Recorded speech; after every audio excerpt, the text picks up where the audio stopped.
दोस्तों नमस्कार, स्वागत है आप सभी का अपने चैनल पे अकाउंटिंग में आपटे A+ है, where we get to learn to earn. और मेरा नाम है चारुदत्त आपटे। दोस्तों, आप में से बहुत से लोगों ने मिस्टर इंडिया पिक्चर देखा रहेगा।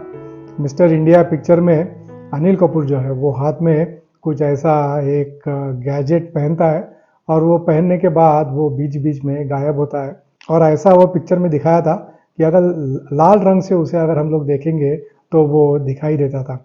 दोस्तों, मार्केट में पिछले 2-3 महीने से मुझे लाल ही लाल रंग दिखाई दे रहा था, इसीलिए मैं मिस्टर इंडिया बन के मार्केट से और आप लोगों से भी गायब था। ऐसा नहीं है कि अपने पास शेयर्स नहीं थे, ऐसा नहीं है कि अपने पास अच्छे अच्छे स्टॉक्स नहीं थे, लेकिन उसमें रिस्क एक ही था, क्योंकि आज हमने खरीदा, कल वो शेयर 5 से 10% मतलब वोलेटिलिटी इतना हाई था कि कोई भी शेयर ले लो उसमें right from category 1 to category Z कोई भी शेयर ले लो। आज शेयर खरीदेंगे, कल 5% नीचे, परसों 2% ऊपर, वापस 5% नीचे, इतना ऊपर नीचे हो रहा था। तो इसीलिए in spite of having good quality stocks मैंने वीडियो नहीं बनाया, क्योंकि जो अपना चैनल का मोटो है कि अपना हार्ड अर्न मनी जो है उसमें नुकसान नहीं होना चाहिए, अपना हार्ड अर्न मनी लूज नहीं होना चाहिए। और इसीलिए 2 महीने से पिछले मैं कोई भी शेयर लेके आपके सामने नहीं आया।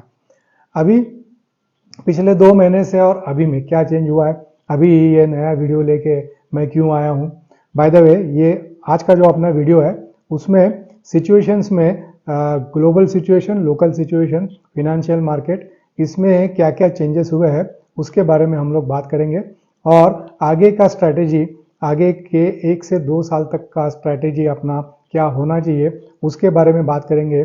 और एंड में अगर किसी का होराइजन 1.5 से 2 साल का है तो कौन से shares as of no, as on date, कल का पता नहीं लेकिन as on date, as on today मुझे अच्छे लगते हैं, उसके बारे में हम वीडियो के एंड की तरफ बात करेंगे। तो दोस्तों, जो ग्लोबल अनसर्टेनिटी था, ग्लोबल अनसर्टेनिटी में मेजर था जो वॉर का जो सिचुएशन था मिडिल ईस्ट में, और also between Ukraine and Russia. Middle east का हमको मालूम है ऑलरेडी, वहाँ पे 60 डेज का पीस एग्रीमेंट, नो वॉर का एग्रीमेंट ऑलरेडी हुआ है, तो वहाँ पे अभी शांति है। रशिया और ये जो है यूक्रेन, उनका भी, Ukraine now has come out by saying that they want to end this war. मतलब दोनों पार्टी में से एटलीस्ट किसी ने तो पहल की है कि हमको अभी इससे आगे जाके वॉर नहीं चाहिए। इसका मतलब दोस्तों, जो ग्लोबल अनसर्टेनिटी है वो ग्लोबल अनसर्टेनिटी आगे जाके अभी धीरे धीरे करके सबसाइड हो जाएगा, कम हो जाएगा। डेफिनेटली उसी का इफेक्ट ग्लोबल मार्केट्स पे और अपने इंडियन मार्केट पे भी। मंडे से हमने देखा, आज है वेनसडे, मंडे से हमने देखा 3 दिन कंटिन्यूअस मार्केट अच्छा है, स्ट्रांग है, वोलेटिलिटी है, लेकिन फिर भी मार्केट स्ट्रांग है। Some of the shares also जो थोड़े से पीटे हुए थे वो भी स्ट्रांग है। अभी इंटरनेशनल अनसर्टेनिटी नहीं है, अपना इंडिया का लोकल मार्केट का कुछ अनसर्टेनिटी है क्या दोस्तों? जो पॉलिटिकल अनसर्टेनिटी था, अपना जो सेंट्रल का जो गवर्नमेंट है वो अभी कोएलिशन गवर्नमेंट है, हमको मालूम है, लेकिन महाराष्ट्र के जो इलेक्शंस आए वो इलेक्शन में जो थंपिंग मेजॉरिटी मिला, उसके वजह से दोस्तों जो सेंटर का जो अपना गवर्नमेंट है वो गवर्नमेंट भी अभी स्ट्रांग है। वो गवर्नमेंट को भी अभी as of now immediate future आगे के 2-3 साल तक अभी कोई रिस्क नहीं है। They will be able to take certain strong and certain bold decisions जो मार्केट के लिए भी अच्छे साबित होंगे। इसीलिए इंटरनेशनल अनसर्टेनिटी नीचे जा रहा है, अपना जो इंडिया का अनसर्टेनिटी है, पॉलिटिकल रहेगा या फिनेंशियल रहेगा, वो भी अभी धीरे धीरे, मैं तो बोलता हूँ वो खत्म ही हुआ, अनलेस कोई अनफोर्सिन सर्कमस्टेंसेस सिचुएशन आया तो उसको प्रेडिक्ट करना डिफिकल्ट है, लेकिन वो भी अभी नीचे है। तो ये 2 चीज़ें हो गए। तीसरा चीज़ दोस्तों जो है वो है अभी जो आरबीआई का पॉलिसी आएगा।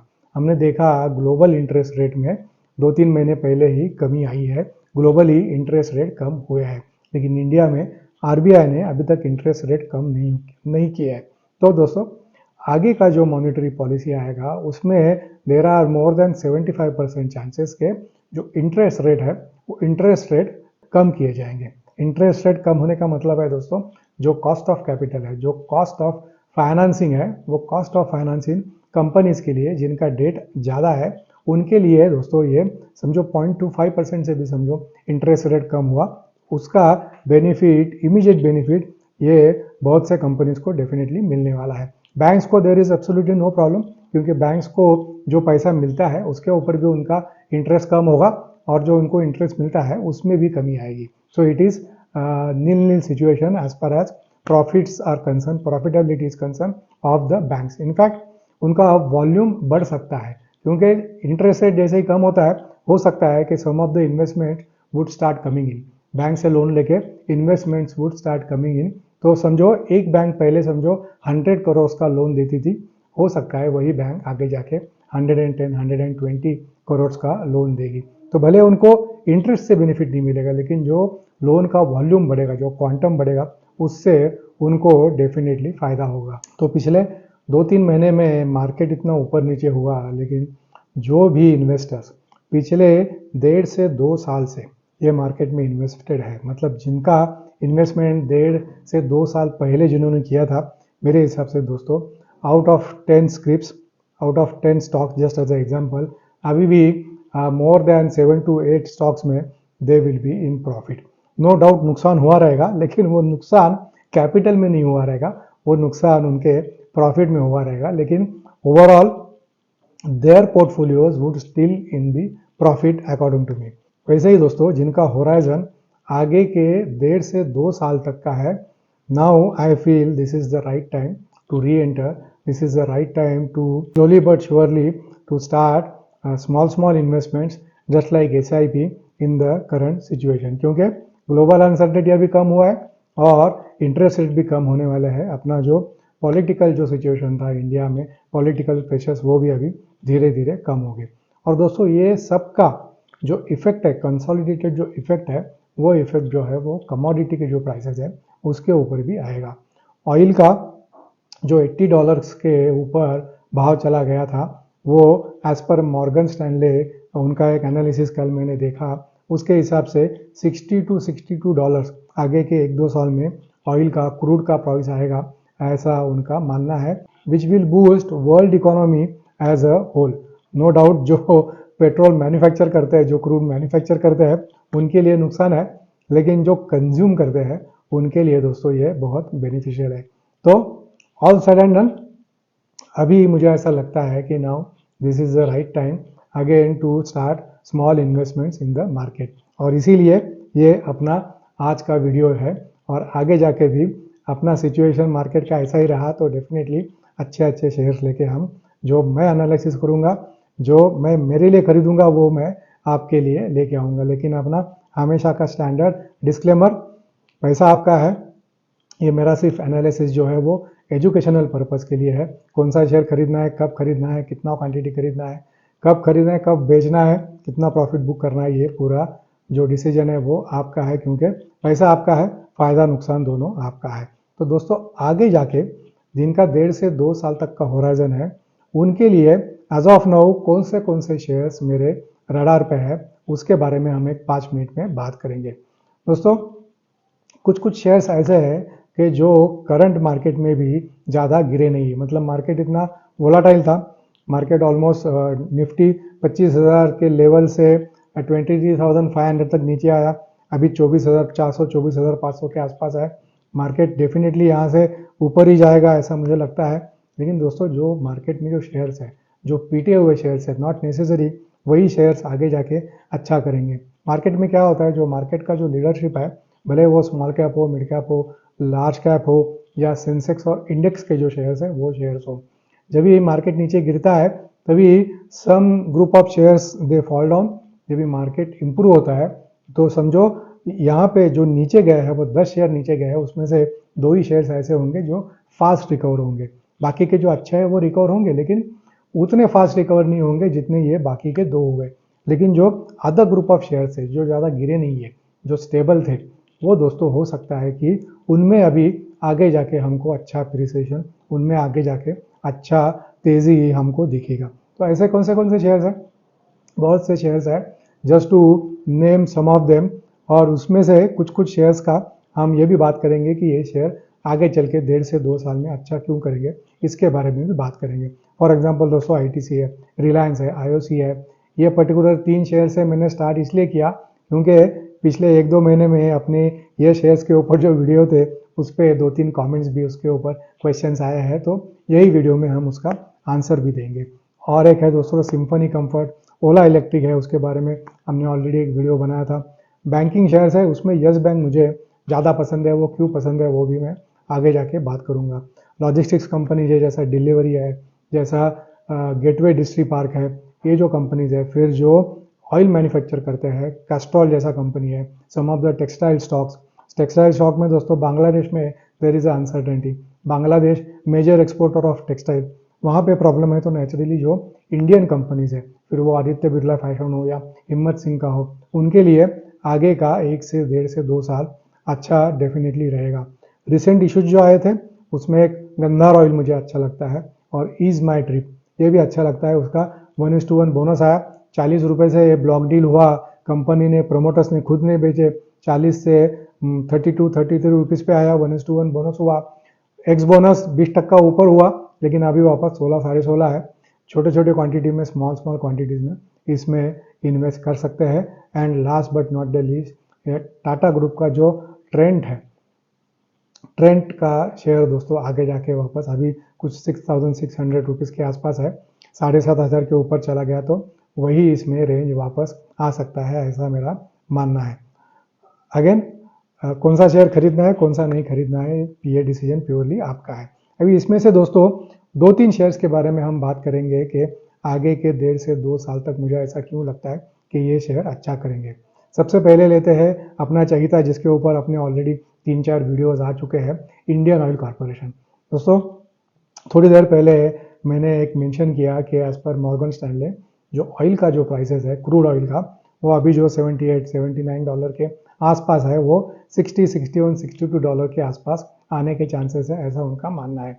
और अगर दोस्तों ये रियलिटी में अगर ऐसा हुआ तो मतलब अभी का जो ऑयल के जो लेवल्स है क्रूड के, उससे 20% नीचे हम लोग बात कर रहे हैं। और 20% नीचे मतलब ये जो कंपनीज है इंडिया के, फॉर एग्जांपल आईओसी, बीपीसीएल और एचपीसीएल, इनके लिए दोस्तों ये बहुत फ़ायदेमंद साबित होगा।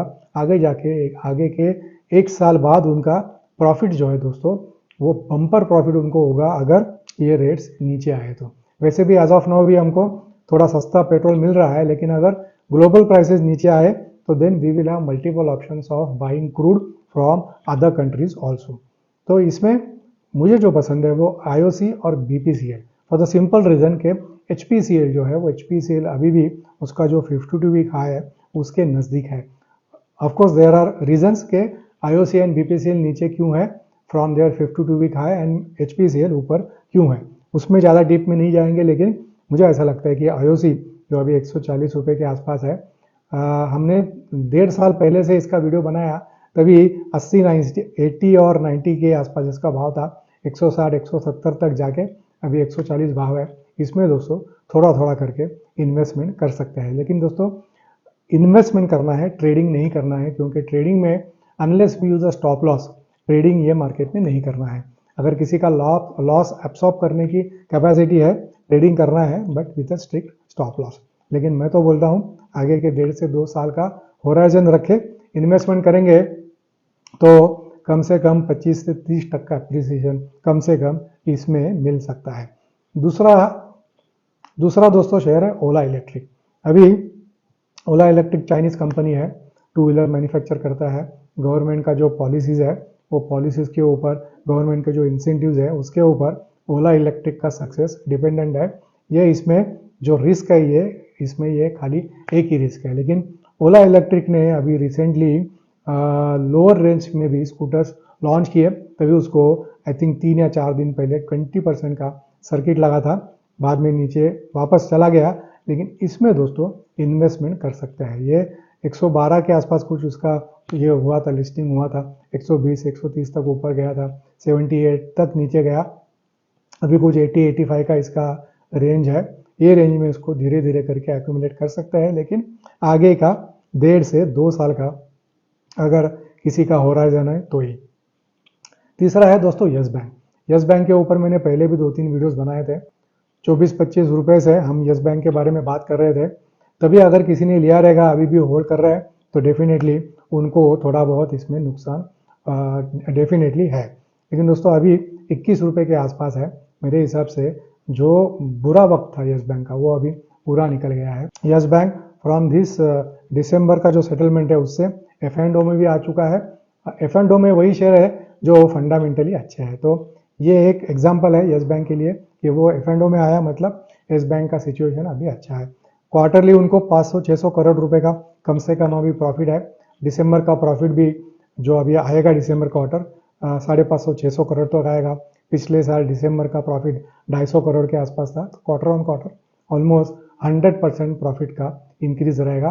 तीसरा चीज, 5-6 महीने पहले न्यूज आया था HDFC को परमिशन मिला है टू इंक्रीज स्टेक। उन्होंने स्टेक इंक्रीज किया नहीं किया उसके बारे में कुछ न्यूज नहीं है। State Bank of India wants to sell the stake, उसके बारे में भी कुछ न्यूज नहीं है। लेकिन definitely State Bank of India March 25 end के पहले उनका स्टेक बेचने वाला है। कोई ना कोई तो वो स्टेक खरीदेगा।